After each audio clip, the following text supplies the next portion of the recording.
Masaya pala ako ng ganitong bagay lang. Yung makatulong ng konti sa tao, tapos makangiti sa'yo yung mga pasyente mo. Masarap sa feeling yun. Ako po si Ryan Magno, Delivery and Operating Room Nurse sa isang maternity hospital. Una pa lang pagpasok mo, minsan 4 pa yung pasyente, sabay-sabay yan. Iiyak yan sa'yo. Hindi nila alam anong gagawin na halos nag-hallucinate na, nagdidelirio. Minamassage ko yan para ako talagang asawa nila. Yung konting kwento ko lang, minsan pinapatawa ko sila to ease their pain. Pag ako nagkasakit, inuuna ko na talaga uminom ng Bioflu.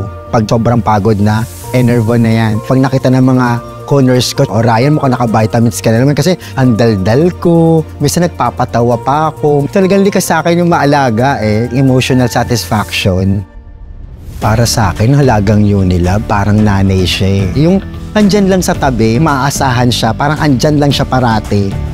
Yung saya pala, hindi naman nabibili talaga ng pera yan tsaka ng bagay Simpleng pagtulong mo, magiging masaya ka pala. Kung nag-thank you yung pasyente, mahawakan yung kamay mo. Nurse Ryan, thank you ha. Yun ang di ko mapapalitan ng kahit anong perang kapalit. Alagang